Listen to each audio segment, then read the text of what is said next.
Think about the biggest, most successful business in your neighborhood, right? You see these businessmen buying cars, building houses, having a very wonderful and successful family members. Okay, and everybody do come to them to even assist them to pay their school fees and all those things. I have even seen people going to successful businessmen to ask for them to help them pay for their wife's labor or child labor or whatever labor we call it. And now my question is, where are those businesses today?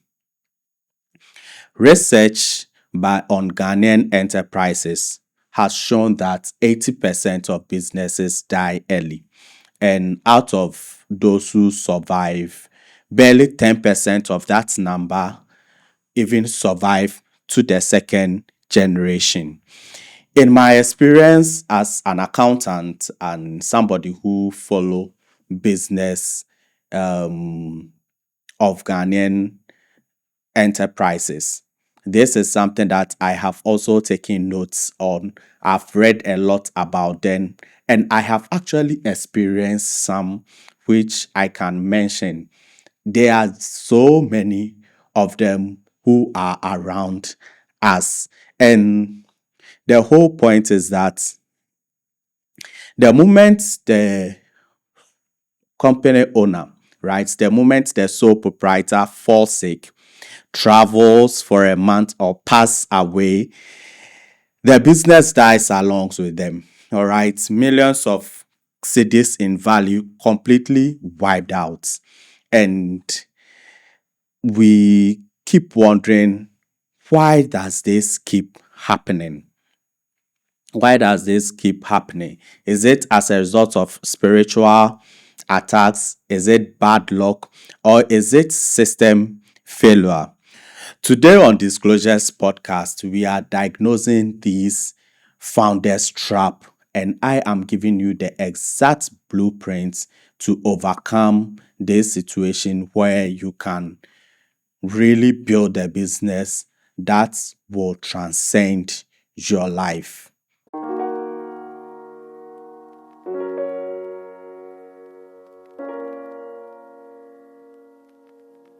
Welcome back to Disclosures Podcast. My name is Nyantakyi Bonna. If you're a Ghanaian business owner or a private vendor tired of running business that stalls the moment you are away of that business, then you are in the right place. As a chartered accountant with over a decade of experience checking the books of national agencies and private suppliers, I know exactly what it takes to build a secure system. My mission here is simple: to give you straightforward, real world business structures and compliance tools. We are here to shift your mindset and your operations from a fragile one-man business into a self-sustainable, bankable business. So now let's define the anatomy of one-man business in Ghana. So the whole point is that think of any businessman, whether they are running a retail shop in the neighborhood, right, where we buy stuff and all those things. Whether you see that small printing press in your area where the owner in itself is really printing t-shirts, banners, posters, brochures, funeral brochures, doing a little bit photography and videography there and here and there, right? And let's also consider someone who is a food merchant in the neighborhood. Nowadays, food merchants are all over the place, especially when you go onto the various mobile apps like Uber Eats and Bolt Food and all those things. You find food merchants all around. And let's consider with the influx of ice kenke sellers where everybody is doing mashke. That reminds me, my wife sells mashke, so you can get in touch and then we will get you some nice mashke. But so everyone is selling mash kenke, right? And that is it. That is the businesses that they think they are running. But unfortunately, these things are not actually businesses. They are just high risk, high paying jobs and high stress jobs. What do I mean by this? It is high risk because the whole point is that this business is dependent on only one person, the owner of the organization, right? And when this happens, it becomes very stressful for the owner, hence high stress. And then it also becomes very risky because everything goes and comes down with you. So it goes up and comes down with you. There is nothing or no decision that is being made without you being inclusive or being the person who has the final say. And we also, hence, it becomes very risky. And we also say that it is high paying because, of course, you have the company money with you and you can spend it as much as you want. So it is stress, it is risky. And if you are lucky, then it becomes high paying. But then what is the point if this business cannot be transferred to the next generation? So we are saying that there is a massive difference between an income generating hustle and bankable institution. If you are running a hustle by the side of your business, or like you are running a business, you are making an income. For instance, you hit some government contracts, and in fact, the turnover is very huge. Then it means that your income is actually going to be huge as well. But then it does not make this business a bankable business. This business does not really rely on systems. So before a business can become bankable, this business must rely on systems.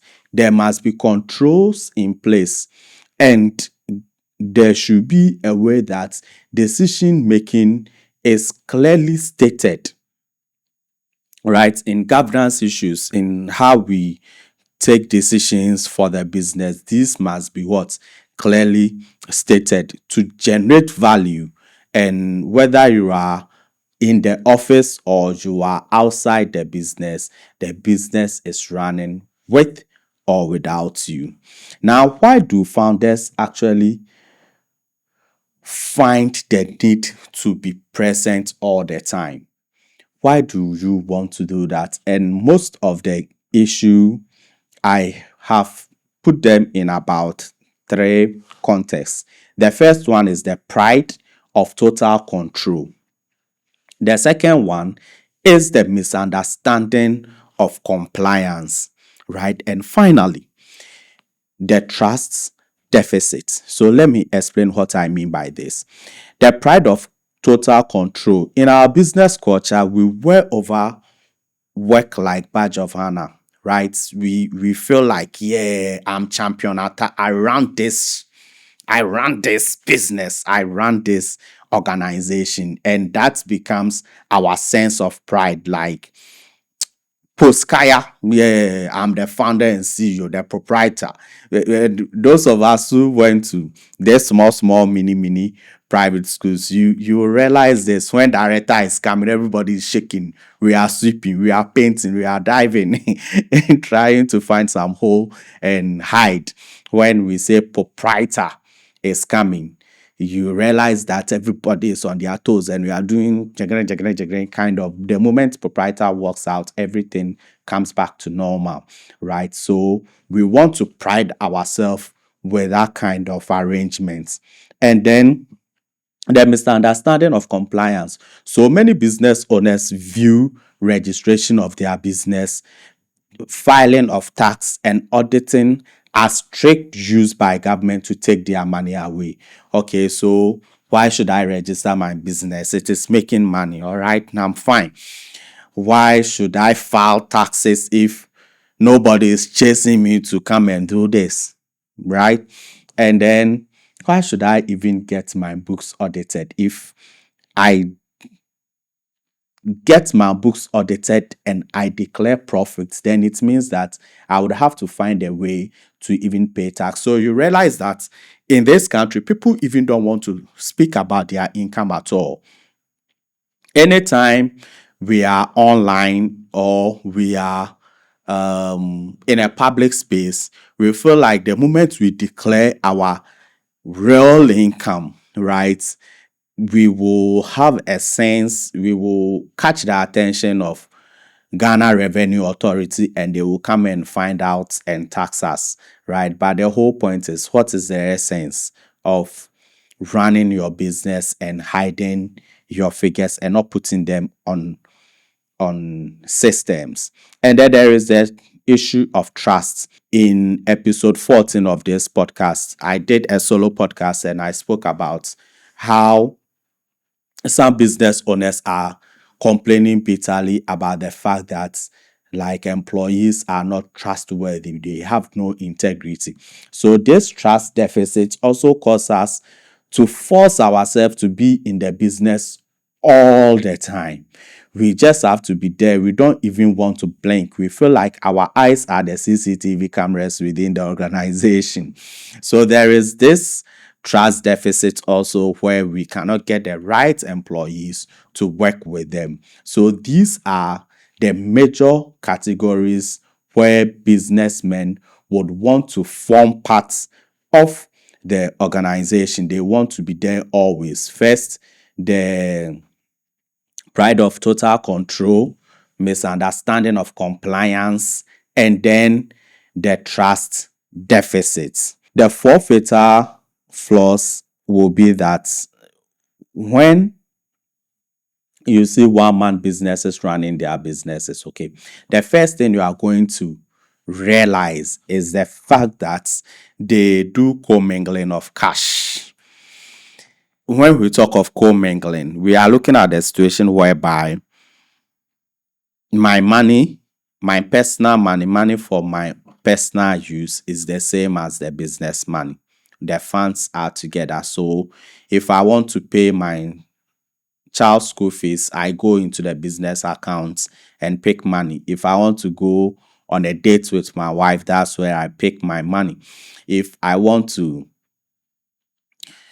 buy or pay for suppliers, I go into the business and also take money. If I want to um run the business, whatever it is, if I want to make some investments, right, I would have to go into the business account to actually pick money.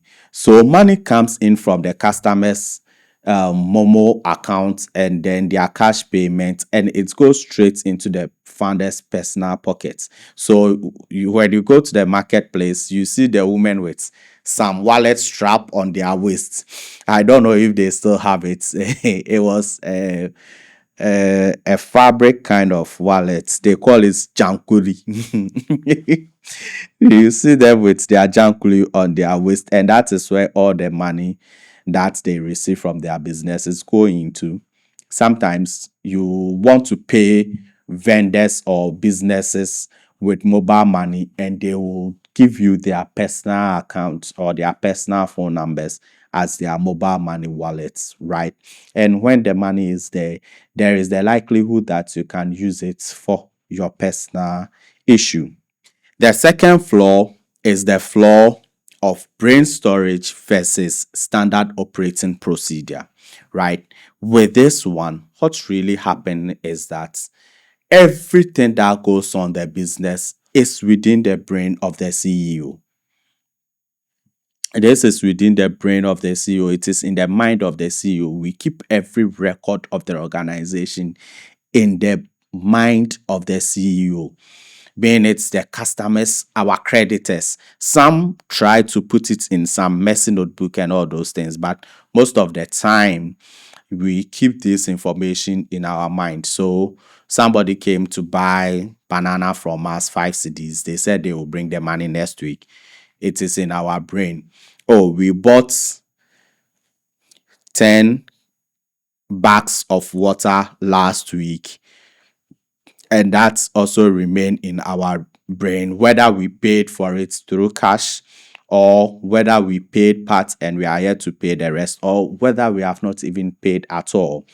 If something really worked for us, we may not know. We are not able to even determine accurately when our good seasons are and when businesses will go slow. So you ask a businessman, Charlie, how is business? How does business run?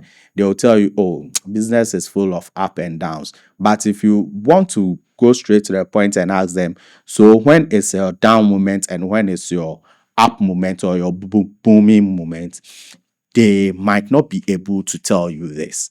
And that becomes an issue because they are keeping all the information in their brain instead of creating a standard operating procedure. Okay, you will just state a procedure whereby we go through to serve customers, whereby we go through to receive materials into our business, how we even turn the materials around to get our finished product, and all those things. These are things that are supposed to be stated clearly. The third flaw is single signatory vulnerability, and this I want to read. In hundreds of business of Ghanaians, there is only one authorized person for everything. One person sign checks, one person who holds the Momo pin, and one person who talks to key clients managers. So you see that there is this single person where everything relies on them. He is the business owner, she is the business owner. If we have to do something and it is an emergency, or we just have to do this thing very quickly so that we can move on to another thing, without his presence or her presence, nothing really is done, because he's the person who is supposed to give the final approval of everything. He's the same person who is supposed to sign checks, perhaps speak to the bankers and do some follow-ups when there are key suppliers or key customers. This is just the owner who may have to do everything, and it becomes a major flaw in running the Ghanaian business. There is this one of another thing where employments are informal and there is lack of delegation. So this is the fourth flaw, right? Employment is done through some informal processes, right? So I am running my business and then I feel like business is booming, supplies or demand is increasing, and I can see that I can't handle everything by myself. So I need to bring in somebody to come and help. And that is normally how it starts. I need somebody to come and help. And most of the time, it becomes like a family member elsewhere, like in the village. I just went to my village and I saw my cousin's son who is doing nothing, chasing girls all around and fighting all over. I'd be like, Charlie, Otie Krasi Anomoye them. Join me into the city and let's run my business. And they bring these people in without giving them a clear job description. So this person is also in the organization without any form of direction, even if they are not your relative. The main aspect is that I want to employ somebody to come and help me. But the question is, this person is coming to help you to do what exactly? Hi, we hope you are enjoying the conversations.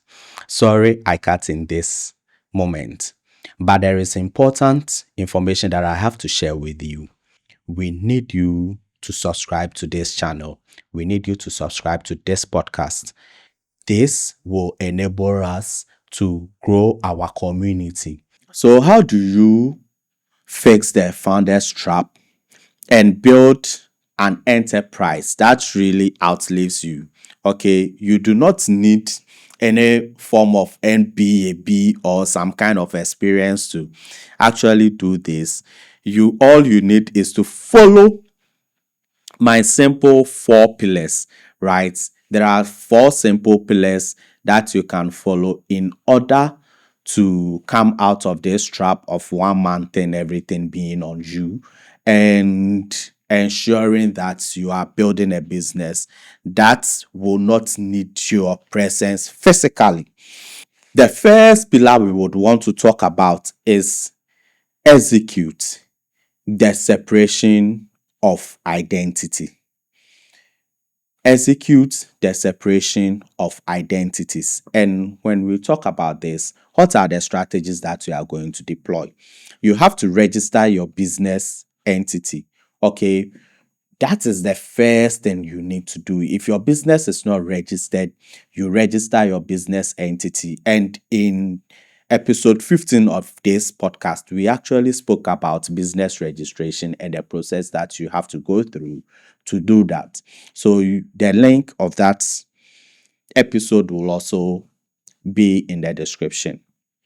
Now, the whole point is that you register the business, and if you have already registered your business and you've run with it as a sole proprietor for a very long time and you have seen growth in your business, then it is high time you may want to shift from being a sole proprietor to a business that is limited liability company, a private limited liability company. So that's I will also have an episode subsequent to go through how to register a limited liability company. When you do that, in the previous episode, I spoke about the benefits of registering your business, right? When you are able to register your business, what you can do with that is that you will be able to open a dedicated corporate bank account. And this is a bank account right from your business. This is for your business, and this is the account that you use to collect all your business income, right? Even if you are dealing strictly cash and Momo kind of business, you can collect your money in cash form, in your Momo form, and perhaps turn or put the SSS into your bank account, or you don't even make expenses always. So you would think of the amount that you use for your expenditure within a certain period, and then you transfer the rest into this corporate account. You will need to fix a salary for yourself as the business owner, and this is very important. In one of our episodes when we interview Kenneth told us about the need for business owners to pay themselves. So we are reiterating that fact again. Set a fixed realistic monthly salary for yourself as the managing director. Pay yourself that salary into your personal bank account. You can see that we are now trying to separate the identity of the business owner and that of the business. You register your business, you create an account for it, and you pay yourself. When you pay yourself into your personal bank account, and you keep the rest of the business money in the corporate bank account. Now, the golden rule here is that if the business has a good month, the excess cash stays in the corporate bank account to build capital for yourself, right? To build a threshold or money for yourself that you can use to run your business, right? It does not automatically go towards buying a new car or personal expenses.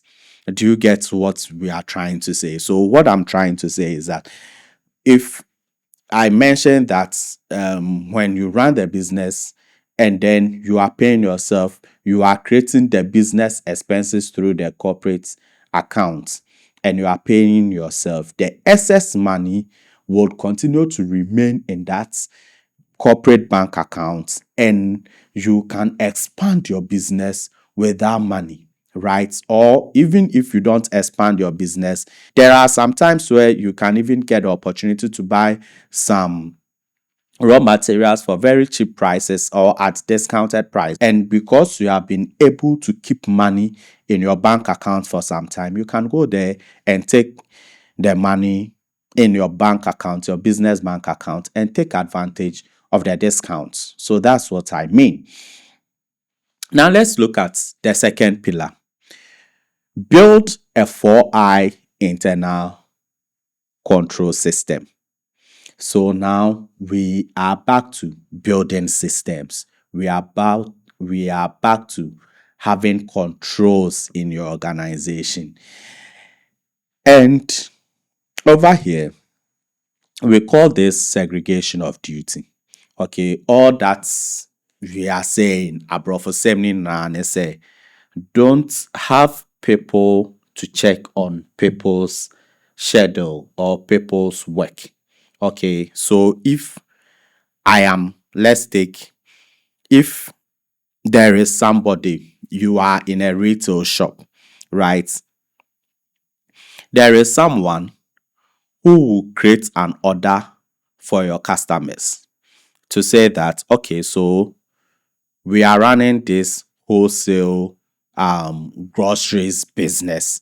And in this wholesale grocery business, all that we are doing is simple. If somebody comes into your business, maybe Asumesi is ordering for 10 cartons of chocolate drink, right? Then he will take the receipt or the order paper to another person who will take the cash. So this new person will know that Asumesi's order is 10 cartons of chocolate drink. They will look at the cost of the 10 cartons of chocolate drinks or the price for the 10 cartons of chocolate drink, write them and a receipt and take the cash. Then there will be a third person who will actually go into the warehouse with the receipts that you have to go and take your items for you. So it is that simple. It is very simple. Very, very simple.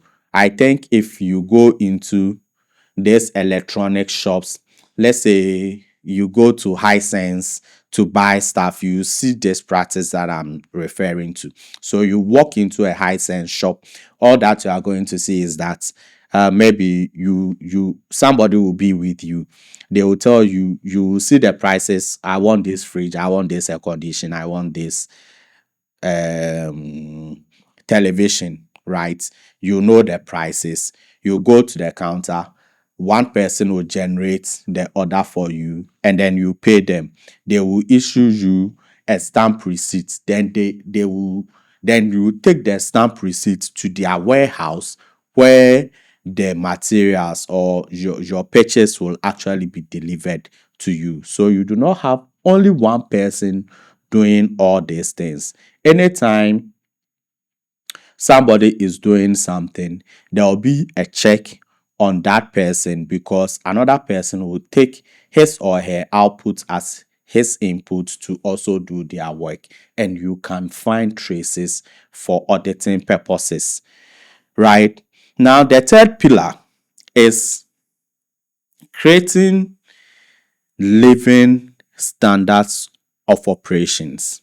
I've explained to you what standard operating procedure is, right? So all that you are going to do is that now you would have to write down the exact procedures that you are going to use for your operations. You may write down how do we obtain new customers. You write down how do you treat return stock. Okay, you write down how we manage our storeroom. Okay, how we manage our offices. When do we take stock? Okay, when we talk of taking stock, when do we count all the things that we have in our shop and determine the amount that it involves? All these processes must be written down so that in case you are not there, there is a guiding principle when there is somebody acting in the organization, right? Or if all the people in the organization right now are no more there, and now you've brought in new sets of people. This new set of people will only need some few days or few hours of training through the standard operating principle procedures. There may be a manual, something they can read and know that, oh, this is how we um treat customers order. This is how we treat our inventory. This is how sometimes there will be a recipe. Why is it that a brand like Coca-Cola still tastes the same ever since we were born? Why is it that a brand like KFC still tastes the same in every KFC outlets that you visit? The whole point is that the process of doing what they do, the process of preparing the dish that you enjoy, that tastes the same, exactly the same, wherever you find yourself, has been written down, staff being trained on it, and then they are delivering according to the standard operating procedure. But on our company there, even if you are not in good mood, your customers will know. If you are in good mood, they will know. If like you are happy or like no. There must be a standard operating way that regardless of how you are feeling, regardless of the new human being in the organization can run because we have stated how we want our operations to be like. And then the fourth pillar, as I promised, is to establish legal governance and succession protocol. And this is very important. And I have them in very big English, but don't worry, I will make it simple. So you have to establish legal governance and succession protocol. Now, the whole point is that, for instance, you set up dual signatories. Okay. And this is the most common thing. So the whole point is that if we want to take money from the bank to go and pay, say, our suppliers or to pay salaries, how do we sign checks, right? Don't forget that the mindset was that there is a deficit of trust. That is how come the business owner is always there and signing checks. Everything, every decision is made by him. So now we are saying that you can have something like dual signatories where you may not be there or you may be there, but you would have to approve the transaction. Just that you approve the transaction and then the check will be signed by two of your staff, maybe the accountant and operations manager, or you can have the accountant sign his part and you, the business owner, depending on how big the organization is, you would also sign your part, right? Key person clauses. You have to ensure that your contracts and partnership agreements outline clear continuity clauses in the event of founder incapacitation. So, at the point where the founder is no more, the founder cannot work again, the founder has traveled, and all those things, we are saying that you have to have an agreement that states that in this time, who is to take over from me. So recently we have the issue of Kantanta Asafo Kantanka's brouhaha, right? But we all saw the videos of Apostle Kojo Safo, who was actually uplift trying to uplift Akofna as his direct successor, the person who will take over his businesses and the church and everything away from him. Now, there is another part showing that that clause or that provision had been amended through a new constitution. So now they will read the constitution and handle their business issue. But what has really happened is that this thing has been stated clearly, either through the constitution or by his words that he indicated. And I think both of them have been written through a constitution. So that is it. It is very simple. And then mentorship and shadow management. You have to start bringing an operational second in command into high level vendor meetings, bank negotiations, and suppliers discussion. Let them learn the pulse of your business while you are still fully active. So it is not just enough that you would set up a clear clause who is to take over from you when you are no more, right? But then you have to also find a way to train them, let them understand the business. So, for instance, currently, a very big company that we know has been moved to a second generation.